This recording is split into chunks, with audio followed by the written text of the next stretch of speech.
네, 국내 코로나19 신규 환자가 어제에 이어서 이틀째 500명대인데요. 특히 어제는 검사 건수도 많았던 만큼 의미 있는 감소세로 보입니다.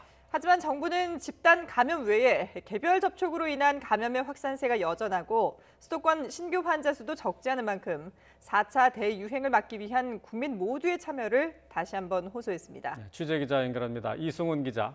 네, 이승훈입니다. 네, 어제는 평일이어서 검사자 수가 적지 않았을 텐데요. 신규 환자 수 이틀째 500명대군요. 예, 그렇습니다. 오늘 0시 기준 하루 신규 확진자는 모두 512명입니다. 전날보다 환자 수는 10여 명 정도 늘었는데요. 검사자 수가 말씀하신 대로 전날에 2배 정도 많았던 만큼 의미 있는 감소세로는 보입니다. 이에 따라서 지난주 평균 700명대를 유지하던 국내 하루 신규 환자 추이를 보면요.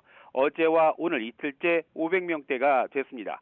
감염 경로를 보면 국내 발생이 477명, 그리고 해외 유입 사례가 35명입니다.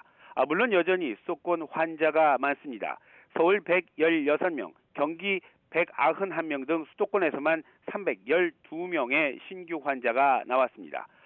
비수도권을 살펴보면요. 부산이 30명, 경남 27명, 경북 20명 등으로 전국 17개 시도 모두에서 신규 환자가 나왔습니다.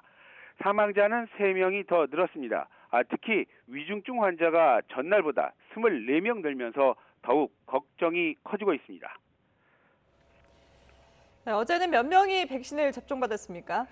어제 하루 신규 1차 접종자는요, 14만 1,900여 명입니다. 이에 따라서 이제 누적 접종자는 240만 명을 넘었습니다. 2차 접종까지 마친 사람 역시 2만 1,000여 명이 더 늘었습니다. 특히 이상 반응 신고가 어제는 많이 접수가 됐는데요. 추가 접수 건수는 모두 546건입니다. 정부 역시 확진자 수는 이렇게 다소 줄었지만 감염 확산에 대한 우려는 여전하다고 진단하고 있습니다. 전해철 중앙재난안전대책본부 2차장은요. 조금 전 중대본 회의를 시작하면서 최근 한 주간의 검사 양성률은 1.88%로 6주 연속 증가하고 있고, 집단 발생 비율은 한 달 전보다 약 15%포인트 정도 줄었지만 가족과 지인 등 개별 접촉으로 인한 감염은 44.7%로 올해 들어서 가장 높은 수치를 나타냈다면서요. 개인 간 모임을 자제하고 기본 방역 수칙을 철저하게 지키는 게 그 어느 때보다도 중요하다고 강조했습니다. 정부는 또 코로나19 백신의 추가 물량까지 확보한 만큼 대상별 접종 일정을 최대한 앞당긴다는 기존 방침을 재확인하기도 했습니다. 지금까지 YTN 이승훈입니다.